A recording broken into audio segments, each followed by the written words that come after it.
Shalom Bapak Ibu Saudara yang terkasih dalam Tuhan. Pagi hari ini kita akan melanjutkan pembacaan firman Tuhan dari kitab Amos pasal yang kelima. Ya, Amos pasal yang kelima. Di sini kita masih melihat dalam pasal ini bagaimana kerinduan Tuhan supaya umat datang kepada Tuhan, mencari Tuhan. Karena Tuhan tidak suka dengan korban-korban yang tidak benar, korban-korban yang tidak sungguh-sungguh ya. Hanya semacam seremoni saja Tuhan tidak suka, tapi yang Tuhan mau adalah kesungguhan. Dan di dalam ayat 4 berkata demikian, sebab beginilah firman Tuhan kepada kaum Israel, carilah aku, maka kamu akan hidup. Janganlah kamu mencari Betel, janganlah pergi ke Gilgal, dan janganlah menyeberang ke Berseba, sebab Gilgal pasti masuk ke dalam pembuangan, dan Betel akan lenyap. Carilah Tuhan, maka kamu akan hidup, supaya jangan ia memasuki keturunan Yusuf bagaikan api, yang memakannya habis dengan tidak ada yang memadamkan bagi Betel. Carilah Tuhan, ya, carilah Tuhan, jangan cari yang lain. Carilah aku, kata Tuhan. Nah, ini sangat penting dalam kehidupan umat Tuhan. Ya, mencari Tuhan ya akan membawa umat kepada pengenalan akan Tuhan, sehingga akan berdampak dalam perjalanan hidup umat itu. Nah, kalau kita mencari Tuhan, mencari wajah Allah, mencari kebenaran, kemudian kita akan hidup sesuai dengan kebenaran itu. Akan berbeda dengan orang-orang yang tidak mencari Tuhan. Jadi jelas orang yang tidak mencari Tuhan, hidup mereka kacau. Ya, melakukan kejahatan. Tetapi orang-orang yang mencari Tuhan, hidupnya akan berkenan kepada Tuhan, hidupnya melakukan hal yang baik yang berkenan kepada Tuhan. Ya, kebenaran firman ini Tuhan sampaikan kepada umat. Memang ini adalah panggilan supaya mereka bertobat, sebab kehidupan umat ini adalah melakukan hal yang jahat. Nah, di ayat 12 berkata begini, sebab aku tahu bahwa perbuatanmu yang jahat banyak dan dosamu berjumlah besar, hai kamu yang menjadikan orang benar terjepit, yang menerima uang suap, dan yang mengesampingkan orang miskin di pintu gerbang. Sebab itu orang yang berakal budi akan berdiam diri pada waktu itu, karena waktu itu adalah waktu yang jahat. Jadi mereka melakukan hal yang jahat. Nah, kalau mereka terus melakukan hal yang jahat, mereka akan ditimpa oleh malapetaka, kemalangan. Nah, Tuhan tidak menghendaki itu sebabnya mereka dipanggil, carilah Tuhan, carilah aku, kata Tuhan. Jadi Tuhan mau supaya umat kembali datang kepada Allah untuk menyembah Allah. Tentu dia minta, ya Allah minta supaya terjadi perubahan hidup mereka. Jangan lagi melakukan hal yang jahat, jangan mengandalkan kekuatan-kekuatan lain. Di ayat 14 dikatakan begini, carilah yang baik dan jangan yang jahat, supaya kamu hidup. Dengan demikian Tuhan Allah semesta alam akan menyertai kamu seperti yang kamu katakan. Nah, jadi tidak mungkin orang yang terus melakukan hal yang jahat, oh saya disertai Tuhan, kejahatan yang saya lakukan berhasil, ya saya lolos dari dari pihak keamanan begitu, oh puji Tuhan. Oh, tidak bisa begitu. Ya, jangan kita bilang, oh Tuhan menyertai, padahal yang sedang kita kerjakan hal yang jahat.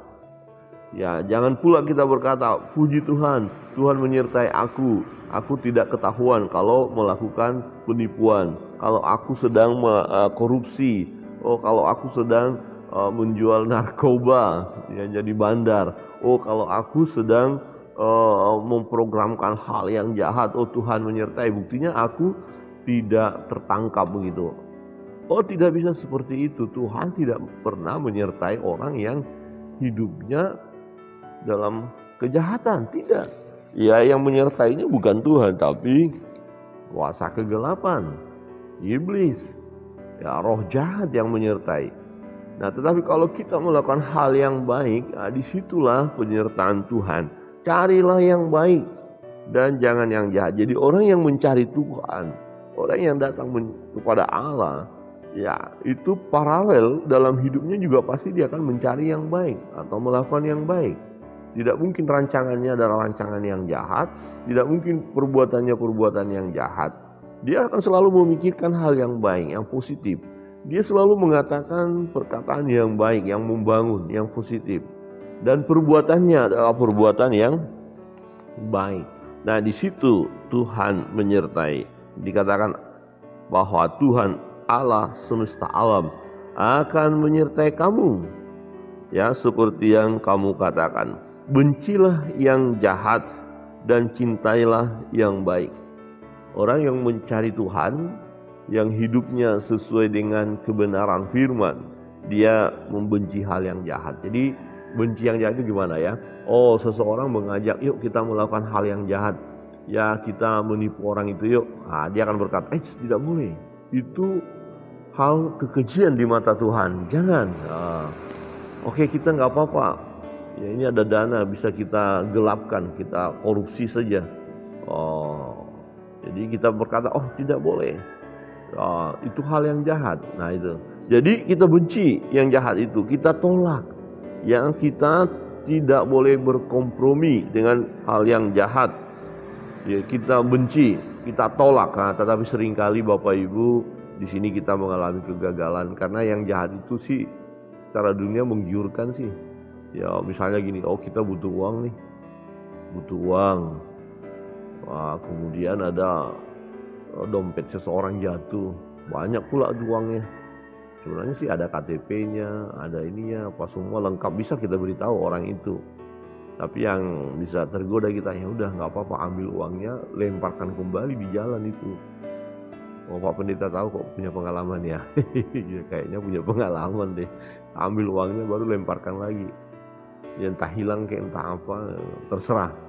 Tapi nggak boleh itu, semestinya ambil dompetnya semua, isinya juga semua, kemudian telepon orangnya jika ada nomor telepon, atau umumkan jika ada yang kehilangan dompet, temui saya di sini. Jangan ambil uangnya. Nanti orangnya akan memberikan balasan. Enggak, jangan dipikirkan. Itu bukan urusan kita. Jadi nggak perlu, jangan mengharap. Karena itu kan milik dia, terjatuh, kembalikan. Nah, masalah akhirnya dia berterima kasih diberikan dana atau uang kepada kita, itu urusan nanti. Tapi jangan harapkan itu. Ya. Tetap kembalikan. Ya. Amin. Kembalikan kalau ada uang yang seperti itu. Atau ada lagi, ini biasanya sih ibu-ibu ya yang sedang belanja. Ya, pemilik warung itu mengembalikan kembaliannya lebih. Ya, lebih daripada yang seharusnya gitu ya. Ya, uang 50.000, belanjanya 20.000, ya kembalinya ya mestinya kalau 20.000 belanja, uang 100.000, berarti kembalinya 80.000. Ya, ternyata dikembalikan lebih. Ya, dikembalikan malah ya salah hitung dia ya. Dikembalikan 90.000. Ya, lumayan 10.000. Pulang-pulang asik juga ya. 10.000 lumayan. Tidak boleh, harus ibu hitung lagi, bapak ibu hitung lagi. Sebenarnya salah hitung. Belanja saya 20, bapak kembalikan 90 ini. Iya. Kembalikan lagi 10.000. Wah, itu baru benar. Ya, jangan tergoda ya. Kadang-kadang caranya halus banget sih, membuat kita akhirnya jatuh ya. Nah, saudara yang terkasih dalam Tuhan, benci yang jahat dan cintailah yang baik, dan tegakkanlah keadilan di pintu gerbang. Mungkin Tuhan Allah semesta alam akan mengasihani sisa-sisa keturunan Yusuf. Ayat 16, sesungguhnya beginilah firman Tuhan Allah semesta alam, Tuhanku, ya, di segala tanah lapang akan ada ratapan, dan di segala lorong orang akan berkata, wahai, petani dipanggil untuk berkabung, dan orang-orang yang pandai meratap untuk mengadakan ratapan, dan di dalam segala kebun anggur akan ada ratapan apabila aku berjalan dari tengah-tengahmu, firman Tuhan. Mengapa ada ratapan? Karena mereka tidak bertobat, mereka tidak mau mencari Allah, mereka tidak melakukan yang baik, ya tetap asik dengan kejahatan mereka, ya meratap hanya karena Tuhan menghukum, Tuhan mendisiplin. Nah, dikatakan ayat 18, celakalah mereka yang menginginkan hari Tuhan. Apakah gunanya hari Tuhan itu bagimu? Hari itu kegelapan, bukan terang. Seperti seseorang yang lari terhadap singa, seekor beruang mendatangi dia, dan ketika ia sampai ke rumah, bertopang dengan tangannya ke dinding, seekor ular memangut dia. Artinya apa? Tidak bisa menyelamatkan diri. Jadi singa ngejar kita nih, lari, disambut dengan beruang, lari selamat, sampai di rumah dikatakan apa? Bertopang dengan tangannya ke dinding, ada ular yang memangut. Wah, ini berbicara tentang penderitaan. Jadi tidak bisa melarikan diri dari kesukaran itu. Nah, bagi orang percaya, bagi orang yang bertobat, dia akan dilindungi Tuhan. Dia dalam pemeliharaan Tuhan. Tapi bagi mereka yang tidak bertobat ini, yang akan terjadi, tidak bisa melarikan diri dari hukuman Tuhan. Bukankah hari Tuhan itu kegelapan dan bukan terang, kelam kabut dan tidak bercahaya? Ya, tema daripada kitab Amos ini juga berbicara tentang hari Tuhan. Ya, hari penghukuman bagi mereka yang tidak bertobat. Untuk itu Tuhan minta kepada umat supaya berbaliklah, ya, carilah Tuhan, carilah aku, kata Tuhan.